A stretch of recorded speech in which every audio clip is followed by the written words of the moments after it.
dibaca oleh Rasulullah Muhammad SAW. Allahumma arinal haqqa haqqa. Wahai Allah, tunjukkan kepada kami yang benar itu benar. Ini sebagai bukti bahwa kita itu sebenarnya tidak mengerti tentang kebenaran kalau tidak ditunjukkan oleh Allah Subhanahu wa taala. Dan kebenaran itu adalah datang dari Allah. Al-haqqu min rabbika fala takunanna minal mumtarin. Kebenaran itu datang dari Tuhan, dan engkau jangan menjadi orang-orang yang ragu-ragu. Kebenaran itu datangnya, barometernya bukan akal manusia. Kebenaran itu barometernya bukan hawa nafsu manusia. Maka kalau di dalam konteks beragama itu bunyinya Al-Quran adalah wa in tanaza'tum fi syai' farudduhu ilallahi wa rasul. Kalau kalian itu memang berbeda pendapat di dalam sesuatu, maka kembalikan kepada Allah dan Rasulnya. Karena memang konteksnya kita ini tidak paham, kita ini tidak mengerti mana yang benar, mana yang salah, itu tidak tahu kalau tidak ditunjukkan oleh Allah. Maka ketika jenengan itu sholat membaca ihdinas siratal mustaqim, itu yang tenanan, yang betul-betul mengucapkan ihdinas siratal mustaqim. Di sini kita minta sama Allah Subhanahu wa taala, Allahumma arinal haqqa haqqa. Wahai Allah, tunjukkan kepada kami yang benar itu yang benar. Tidak hanya sekedar kita itu minta ditunjukkan yang benar, tapi minta sekaligus kepada Allah farzuqna tiba'ah, dan beri kami kemampuan untuk melakukan yang benar tersebut. Banyak orang yang tahu sesuatu yang benar, tapi dia tidak sanggup untuk melakukan kebenaran itu. Banyak orang yang tahu benar tapi tidak punya karakter kebenaran. Dia tahu bahwa sholat 5 waktu itu wajib, dia tahu bahwa sholat 5 waktu itu fardu ain, tapi dia tidak melakukan sholat 5 waktu itu. Berarti dia tahu suatu kebenaran, tapi dia tidak melakukan kebenaran itu. Ini Pak, maka pas ketika orang itu sudah tahu kebenaran, dia tetap butuh petunjuknya, hidayahnya Allah Subhanahu wa taala. Saya ulang lagi, orang yang tahu kebenaran belum tentu dia itu berkarakter kebenaran. Orang yang tahu sesuatu yang benar belum tentu dia itu melakukan kebenaran tersebut. Inilah Rasulullah Muhammad SAW mengajak kepada kita senantiasa berdoa, Allahumma arinal haqqa haqqa farzuqna tiba'ah. Termasuk wa arinal batila batila, dan tunjukkan kepada kami yang batil itu batil. Sesuatu yang tidak benar itu ya tidak benar. Barometer tidak benar itu Allah dan Rasul. Mereka yang ngotot menyuarakan LGBT, menurut mereka LGBT itu sebuah kebenaran, tapi tetap bagi Allah dan Rasulnya LGBT itu ya haram. LGBT itu ya haram. Ada orang-orang liberalis yang kemudian mengotak-atik ayat sehingga mencoba untuk menghalalkan LGBT. Tetap juga bahwa yang namanya kebenaran itu tetap kebenaran, meskipun diotak-atik maka kebenaran itu yang tetap masuk. Ya kan? Ketika kebenaran itu datang, maka kebatilan itu pun juga akan musnah. Ada orang itu yang tahu itu batil, tapi dia tidak sanggup meninggalkan yang batil tersebut. Banyak orang seperti itu. Dia tahu korupsi itu haram, tapi tetap juga korupsi. Gitu kan? Banyak orang yang cuma sampai pada ranah wa arinal batila batila, titik berhenti, tapi tidak nyampe pada farzuqna tinaba, dan beri kami kekuatan untuk mampu menjauhi yang batil tersebut. Maka sebenarnya yang afdal, yang utama adalah kita tahu yang benar, mampu melakukan kebenaran tersebut, berkarakter kebenaran tersebut. Kita tahu yang batil sekaligus mampu menjauhi yang batil tersebut. Itu seharusnya kita seperti itu. Ya, seharusnya seperti itu. Insya Allah kalau konteksnya kemudian kita ini memang ditunjukkan oleh Allah sesuatu yang benar dan kemudian diberikan kekuatan untuk melakukan kebenaran itu, masya Allah, maka kita ini menjadi orang-orang yang senantiasa mendapatkan ridho dari Allah Subhanahu Wa Taala. Sekarang muncul pertanyaan, ada orang itu dia sudah tahu yang benar, dia kemudian sudah mampu melakukan yang benar tersebut, maka saya katakan orang seperti ini tetap butuh petunjuknya Allah Subhanahu Wa Taala. Kenapa bisa seperti itu? Bapak Ibu yang dimuliakan oleh Allah Subhanahu Wa Taala, orang yang tahu kebenaran kemudian melakukan kebenaran tersebut, belum tentu dia sampai meninggal dunia tetap seperti itu. Coba amati hadisnya Rasulullah Muhammad SAW. Kata Nabi Muhammad SAW itu apa? Fa innar rajula fayamalu bi'amali ahli jannah, fakana bainahu wa bainaha illa dira'un.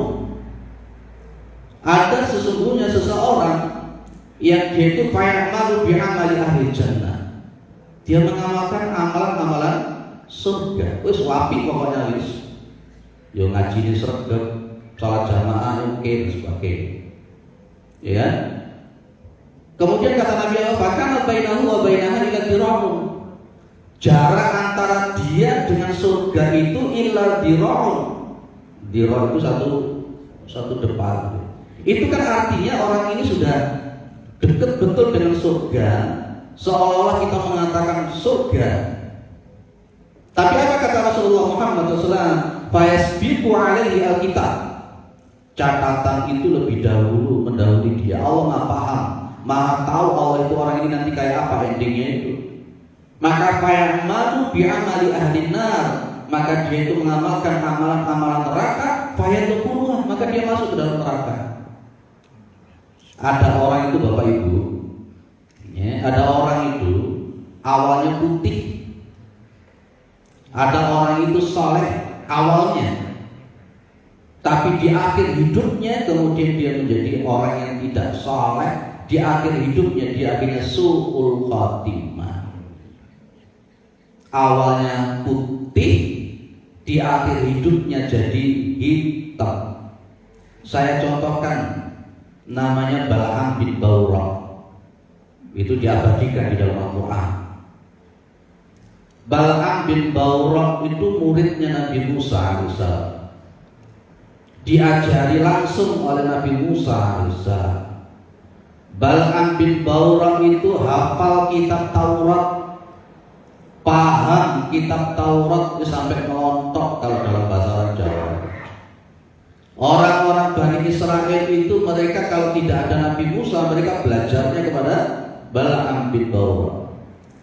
Di dalam kitab Qasasus Sabiqin, ya, Qasasus Sabiqin fil Quran, di dalam kitab itu yang sudah pernah bahwa yang namanya Bal'am bin Bawrah itu secara keilmuan derajatnya itu disamakan dengan derajatnya para ulama, diderajatkan disamakan derajatnya sama seperti para nabi dan rasul. Dan Bal'am bin Bawrah ini mustajabatut dakwah. Apa yang dia minta itu dituruti oleh Allah. Doanya manjurnya luar biasa. Ini Bal'am bin Bawrah. Lah, kemudian Bapak Ibu yang dimuliakan oleh Allah, Nabi Musa itu kemudian mengutus Bal'am bin Bawrah untuk berdakwah. Ada yang menyebut ke negeri Madian, ada orang para Mesir yang menyebut ke Yordania kalau saat ini. Di sana itu ada raja yang dolim, diktator, tapi rakyatnya makmur dan super kaya. Bal'am bin Bawrah kemudian diutus dakwah ke sana, dikasih jabatan, dikasih perempuan, dikasih kedudukan. Yang terjadi apa? Kemudian Bal'am bin Bawrah ini akhirnya, yang kalau dalam Al-Quran itu kan diserupakan seperti anjing. Intahmilhu yalhas au yatrukhu yalhas. Yalhas itu melet-melet. Tahu yalhas itu? Melet-melet. Kita paham ya karakternya anjing itu kayak apa. Ya, anjing itu dia akan manut setia kepada siapa yang Bal'am bin Ba'urah oleh Allah diserupakan seperti itu karakternya. Karena memang dengan dia dikasih jabatan, dikasih uang dan seterusnya, apa yang terjadi kemudian? Bal'am bin Ba'urah berbalik arah. Dan doanya yang mustajab itu digunakan untuk menghancurkan gurunya sendiri, yakni Nabi Musa alaihissalam. Mati dalam keadaan su'ul khatimah. Padahal dia ini apa? Hafal kitab Taurat. Paham kitab Taurat. Dan itulah kata Nabi Muhammad SAW. Ada orang itu yang mengamalkan amalan-amalan surga. Surat. Jarak antara dia dengan surga itu cuma 1 diro, hampir masuk. Tapi ternyata di akhir kehidupannya dia hitam, masuk dalam nerakanya Allah SWT. Jenengan masih ingat dengan sabdanya Nabi Muhammad SAW bahwa la yadkhulu ahadukum al-jannata bi amalihi. Masih ingat dengan hadis itu? Yang diriwayatkan oleh Imam Al-Bukhari, seseorang itu tidak bisa masuk surga dengan amalnya.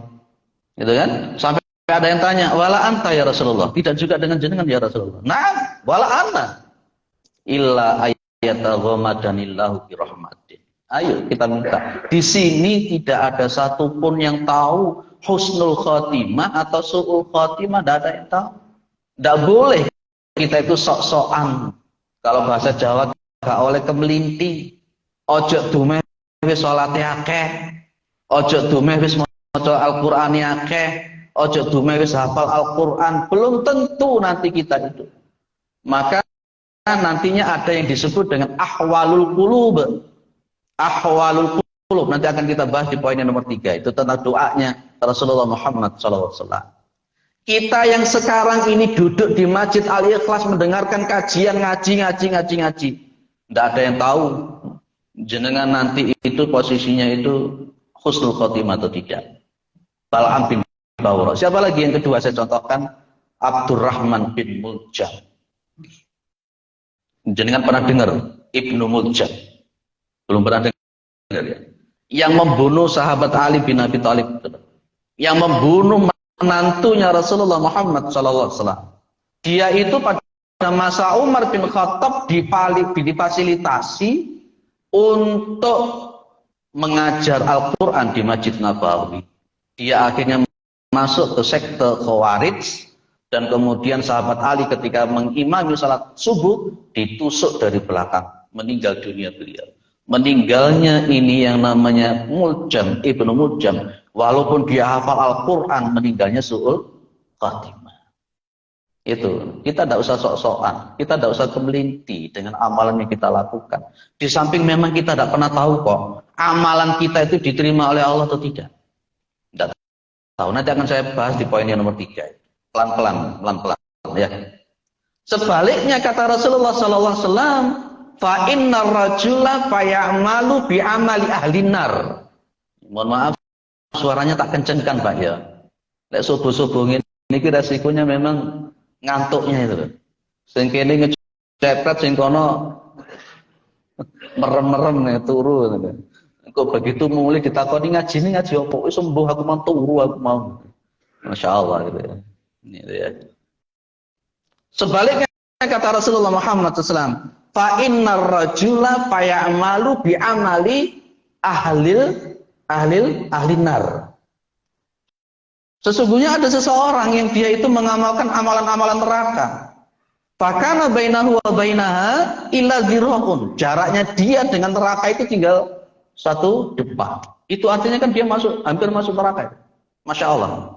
Fayasbiqu alaihi alkitab. Maka catatan itu lebih dulu mendahului. Allah paham orang ini nanti kayak apa. Fayamalu bi amali ahlil jannah, maka dia mengamalkan amalan-amalan surga, fayadkhuluha, maka dia masuk dalam surga. Ada orang itu Bapak Ibu awalnya hitam, terus pokoknya pol hitam. Enggak karu-karuan hitamnya itu. Di akhir kehidupan dia mendapatkan hidayah dari Allah. Dia masuk Islam dan dia masuk dalam surga. Contohnya banyak. Ada pendeta Yahudi namanya Abdullah bin Salam itu, pendeta tenanan, Yahudi tenanan. Begitu Rasulullah hijrah ke Madinah, dia belum masuk Islam dulu dia. Dia inilah yang menceritakan awal pertama kali yang diucapkan oleh Rasulullah SAW itu ya Abdullah bin Salam, yang bunyinya Afsus salam, wa'atimut ta'am, wasilul arham, wasalu bil laili wan nasuniyam. Ini Abdullah bin Salam, seorang pendeta Yahudi yang mualaf. Lama diamati Rasulullah, diamati, dan akhirnya dia kemudian masuk dalam Islam. Awalnya pendeta, membenci Islam, akhirnya kemudian masuk Islam. Nah, itu loh. Kita kadang-kala begini Bapak Ibu, kita itu perlu proporsional, melihat orang itu proporsional. Kita melihat orang itu perlu proporsional. Dan kita yang sekarang baik itu ojo sok-sokan merasa paling suci. Apa ayatnya Allah itu? Fala tuzakku anfusakum wa huwa a'lamu bimanit taqwa. Bedakan bunyi antara qad aflaha man tazakka dengan qad aflaha man zakka, itu kan konteksnya sama. Beda dengan fala tuzakku anfusakum. Apa bedanya? Kalau konteksnya kalimat fala tuzakku anfusakum wa huwa a'lamu bimanit taqwa, itu artinya kalau dalam bahasa terjemahan yang paling gampang, jangan kamu merasa paling suci. Huwa a'lamu bimanit taqwa, karena dia Allah yang lebih paham siapa sesungguhnya orang yang bertakwa. Kita ini kadang-kala kalau sudah melakukan sholat, sudah soleh sosokan, suka menghina orang. Suka menghina orang, merasa sudah paling soleh di antara orang. Padahal itu justru yang menghapuskan amalan kita. Jenengan paham dengan hadis Rasulullah Muhammad SAW. La yadkhulu al-jannata man kana fi qalbihi mithqalu habatin min khardalin min kibrin. Masih ingat dari sini, Pak? Ibu. Tidak masuk surga orang itu yang di dalam dirinya itu ada kesombongan. Ditanya itu para sahabat, Rasulullah bertanya kepada para sahabat bertanya kepada Rasulullah. Ya Rasulullah, ketika ada orang yang suka pakai baju bagus, ketika ada orang yang suka pakai sandal bagus, apakah itu termasuk yang sombong, kiber ya Rasulullah? Nabi cuma jawab, al-kibru batarul haqqi wa ghamtun nas, riwayat Muslim. Al-kibru batarul haqqi wa ghamtun nas, bahwa yang namanya sombong itu adalah suka menolak kebenaran, wa ghamtun nas, dan suka meremehkan, merendahkan orang lain. Kalau kita itu suka menolak kebenaran, itu ciri itu sombong sudah mulai. Padahal di dalam, saya kembangkan lagi, padahal di dalam surah Al-A'la itu ayat 9, ayat 10, ayat 11. Coba jenengan amati. Fadzakir inna fa'ati dzikra sayadzakkaru may yakhsha wa yatajannabuhal ashqa. Ada sayadzakkaru may yakhsha. Yakhsha itu orang yang takut kepada Allah Subhanahu wa taala. Sedikit pada konteks linguistik kebahasan Arab. Sayadzakkaru itu pakai fi'il mudhari' kan ya. Betul ya? Pakai fi'il mudhari'. Bimakna hal wa bimakna mustaqbal. Ditambah dengan huruf sin. Huruf sin itu bimakna lil qarib, dalam waktu yang dekat. Huruf sin ditambah fi'il mudhari'. Dan orang yang takut kepada Allah itu, maka kita maknakan orang yang takut kepada Allah itu ketika dia berhadapan dengan kebenaran.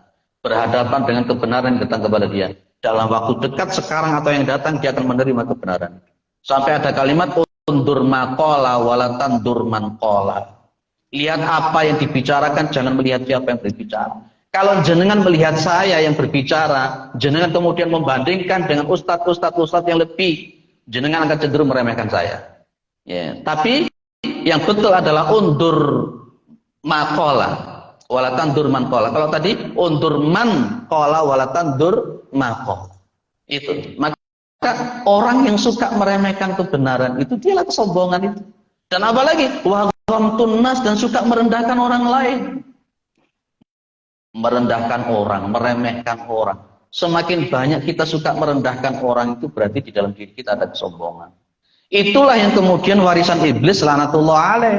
Ketika iblis disuruh bersujud kepada Nabi Adam, dia cuma ngomong, ana khairum minhu khalaqtani min nar wa khalaqtahu min tin. Aku itu lebih baik daripada Adam. Engkau ciptakan aku dari api, sementara engkau ciptakan Adam dari tanah. Dia merasa bahwa konteks penciptaan dia itu lebih baik. Dia merasa lebih baik daripada Adam. Meremehkan Adam, tidak mau bersujud, diusir dari surga. Bagaimana dengan kita yang tidak pernah masuk surga, kok senengane ngeremehne orang, senengane menghina orang? Padahal suratnya jelas kok, la yaskhar qaumun min qaumin asa ayyakunu khairan minhum wala nisa'un min nisa'in asa ayyakunna khairan minhum. Wahai orang-orang beriman, jangan suatu kaum itu menghina, mengolok-olok kaum yang lain karena barangkali kaum yang dihina itu lebih baik daripada kaum yang mengolok-olok. Jangan wanita-wanita itu menghina, mengolok-olok wanita-wanita yang lain karena barangkali wanita-wanita yang dihina, yang diolok-olok itu lebih baik daripada wanita-wanita yang menghina. Di sini loh sebenarnya kita itu bersyariat ya, mengikuti fikih. Tidak cukup kalau hati kita tidak kita tata. Ibaratnya kalau saya mengatakan itu kayak buat gedondong. Jogone halus tapi hati ini ngeruwel-ngeruwel. Banyak orang-orang model seperti itu. Maka di sinilah yang dikatakan oleh Rasulullah, iyyakum wa khusyu'an nifaq. Takutlah kamu itu kepada khusyuknya orang-orang munafik. Khusyuknya orang munafik itu casingnya tok yang bagus. Ya, casingnya tok yang bagus. Kalau surat Al-Munafiqun apa? Wa idza ra'aitahum tu'jibuka ajsamuhum. Ya wa iyaqulu tasma' liqaulihim ka'annahum khusyubun musannada. Rasulullah diingatkan, kon awakmu Muhammad, kata Allah, kalau melihat mereka, oh Masya Allah. Masya Allah, kamu akan heran dengan fisik mereka.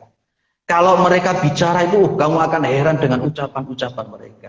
Mereka itu seperti kayu yang tegak bersandar. Tapi humul adu fahdharuhum qatalahumullah. Banyak orang-orang yang casingnya bagus, casingnya syariat, tapi hatinya busuk dengan akhlak yang tidak benar. Di antaranya suka merendahkan orang. Ini nanti akan saya bahas di poin ketiga. Orang semacam ini kira-kira amalan baiknya itu nyantol apa enggak nanti? Clear ya?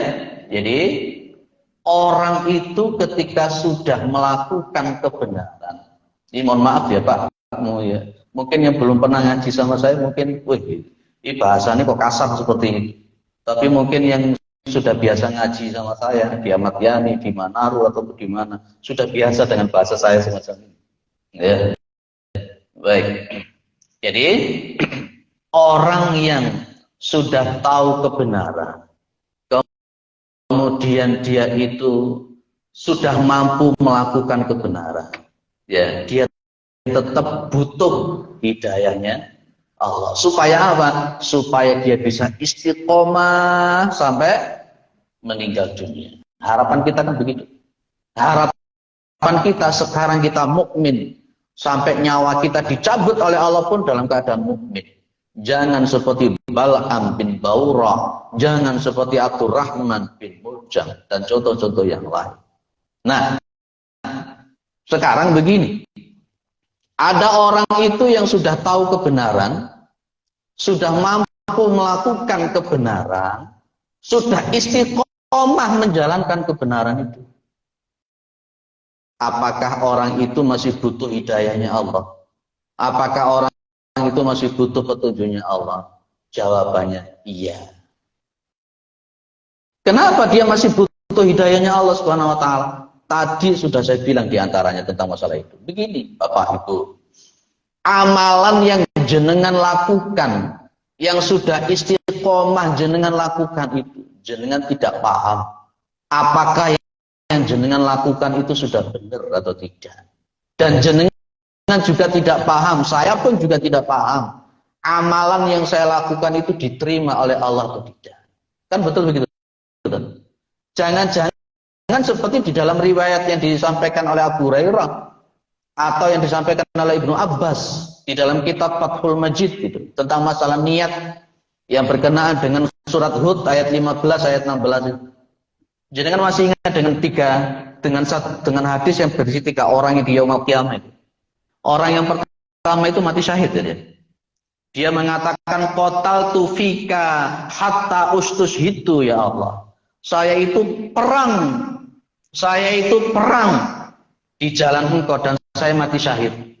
Kata Allah apa Pak? Bunyi hadis itu? Kadzabta, kamu dusta. Kamu itu bohong. Kamu itu perang itu bukan karena saya. Kamu itu perang karena ingin disebut sebagai orang yang pemberani. Dilemparkan ke dalam nerakanya Allah Subhanahu wa taala. Orang yang kedua, itu ahli ilmu. Jenengan buka juga hadis ini di dalam kitab Sahih Adabil Islamiyah di bab adab thalibil ilmi. Ini sudah saya katakan, kitab ini di Manarul Islam sudah saya katakan selesai. Di situ ada adab mencari ilmu. Di situ disebutkan juga, dia di hadapan Allah bilang, saya nuntut ilmu, saya baca Al-Quran. Jawabannya Allah apalagi? Kadzabta, kamu itu dusta. Kamu itu baca Quran itu bukan karena aku, tapi karena ingin disebut sebagai qori. Kamu itu cari ilmu bukan karena saya, tapi karena ingin menjadi orang yang alim. Lemparkan lagi ke dalam neraka. Orang yang ketiga, itu orang yang ahli sedekah. Dia bersedekah. Sama konteksnya seperti orang pertama kedua. Allah cuma bilang, kadzabta, kamu itu dusta. Kamu itu bersedekah bukan karena aku, tapi karena ingin disebut sebagai orang yang dermawan. Ada seseorang yang hijrah dari Mekah ke Madinah. Dia itu disebut muhajiru Ummi Qais.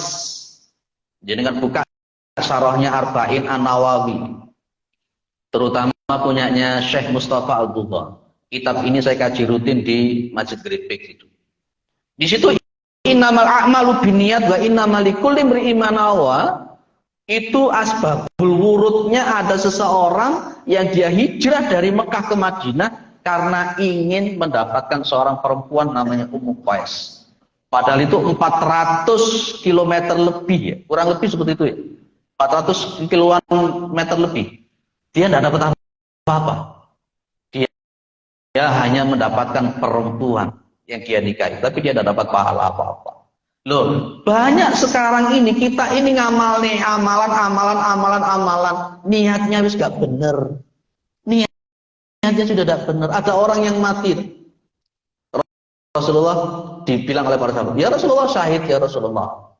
Ya Rasulullah syahid ya Rasulullah. Nabi mengatakan, neraka. Ya Rasulullah dia perang ya Rasulullah. Tubuhnya penuh dengan luka ya Rasulullah. Nabi bilang lagi, neraka dia orang itu.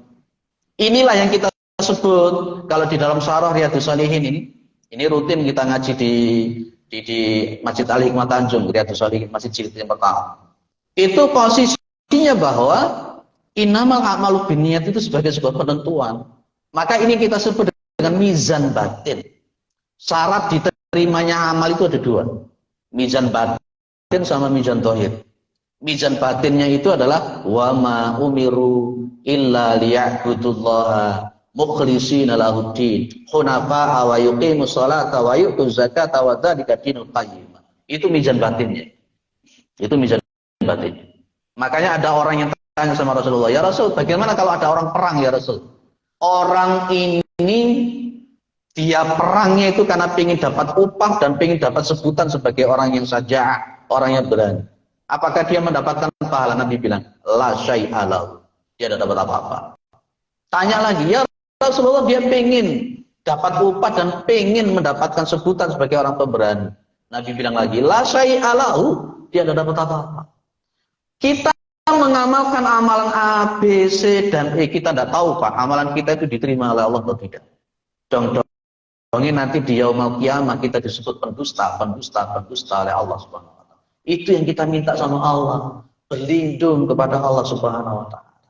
Ya, maka kita minta sama Allah di antaranya itu Allahumma ya muqallibal qulub, tsabbit qalbi ala dinik, supaya enggak bela-belok hati kita. Istiqomah tetap di dalam kebenaran, di jalan yang diatur oleh Allah Subhanahu wa taala, dan mudah-mudahan amalan kita diterima oleh Allah Subhanahu wa taala. Orang yang sholatnya rajin masuk surga atau enggak?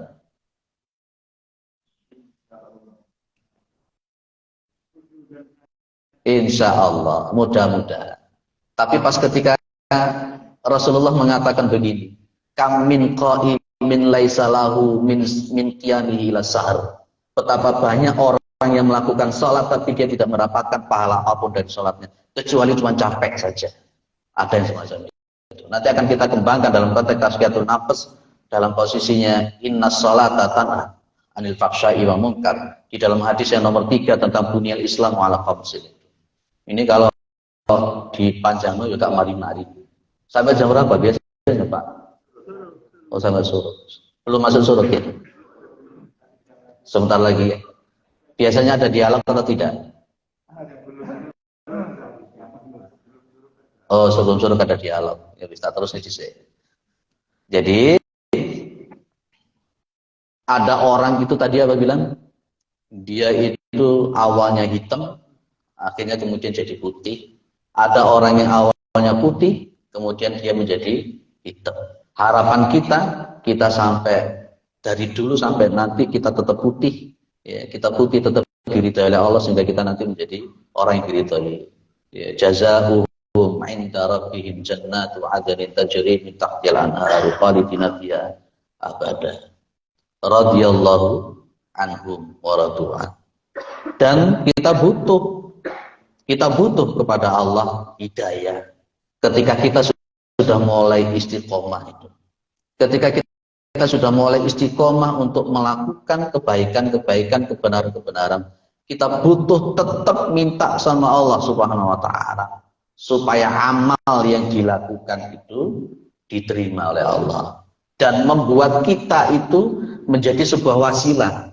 Amalan yang kita lakukan mudah-mudahan itu menjadi sebuah wasilah sehingga kita diridhai oleh Allah dan dimasukkan ke dalam surganya Allah Subhanahu wa taala. Bapak Ibu yang dimuliakan oleh Allah. Ada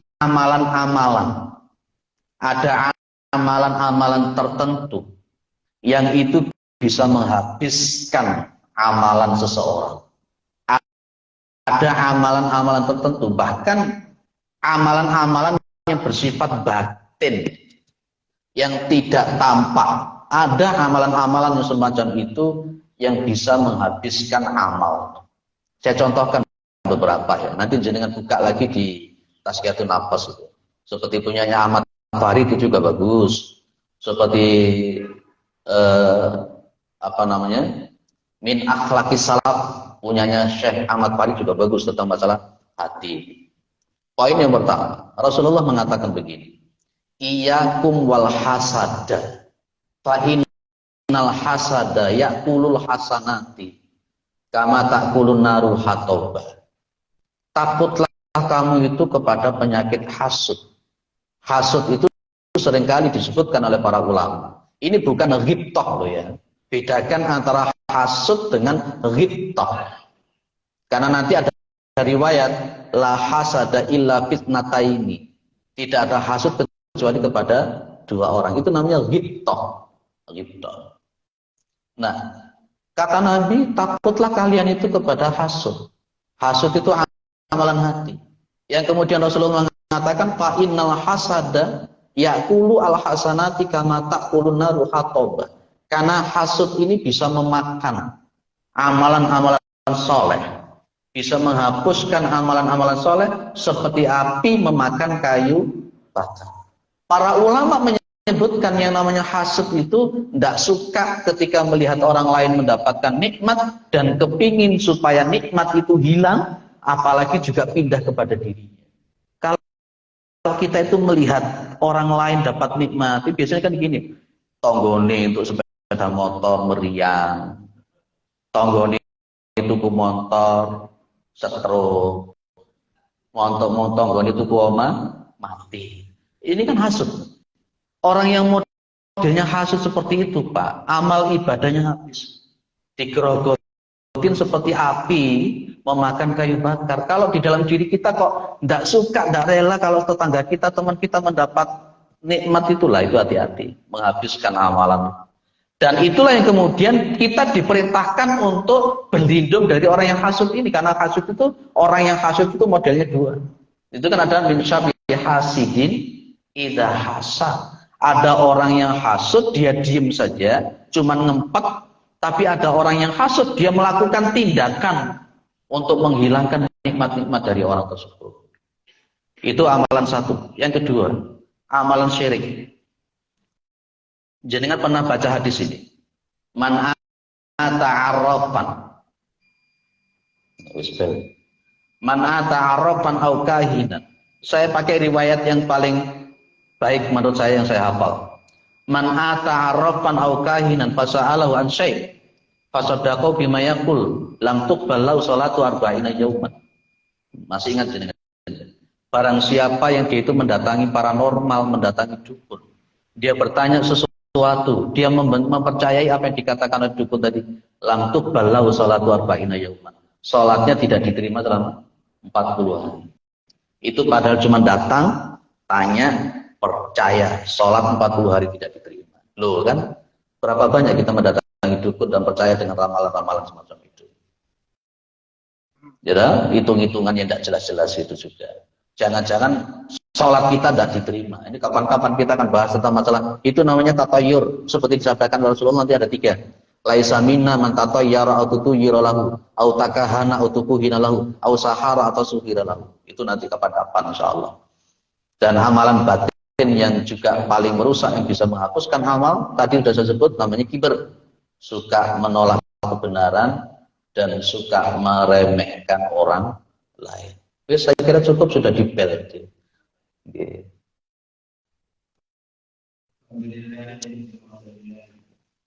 Mudah-mudahan kita hari ini bisa dilakukan di sini dengan kajian yang kita belum ada kajian apa? Oh, tazkiyatun nafs.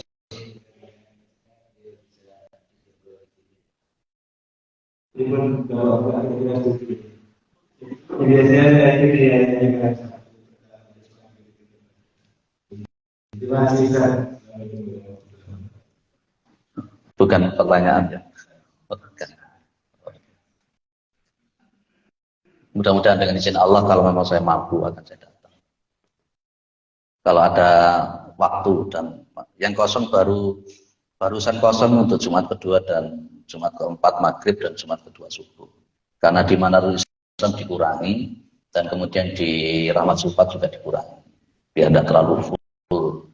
Ada yang ditambahkan, Pak. Saya yakin apa yang saya sampaikan masih belum sempurna. Jenengan yang bisa menambahkan itu.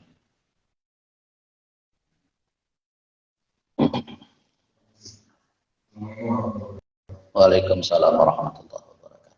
Kalau memang masih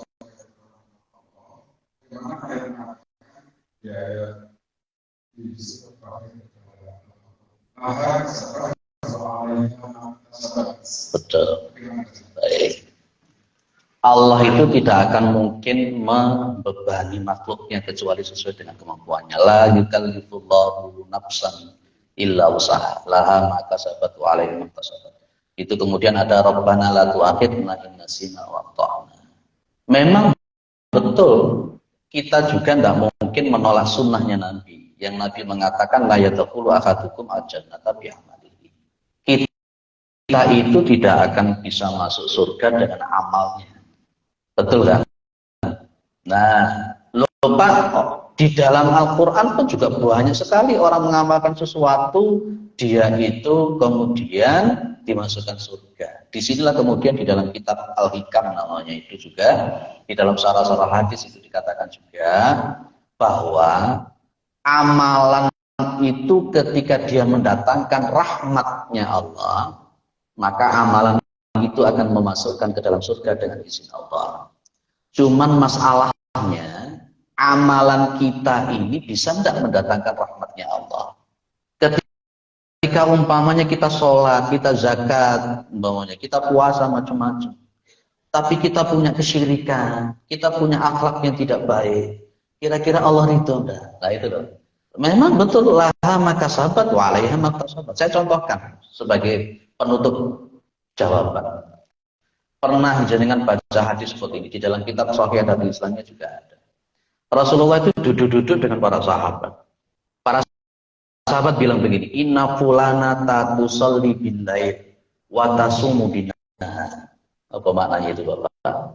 Ada seorang wanita ya Rasul, tusalli bil lail, kalau malam hari dia salat lail, tahajud. Tahajudnya bukan karena piala dunia, Bapak. Bisa tangi bengi kalau piala dunia, bukan itu. Ada seorang wanita yang setiap malam itu dia tahajud. Wa tasumu binahar, kalau dia siang hari puasa.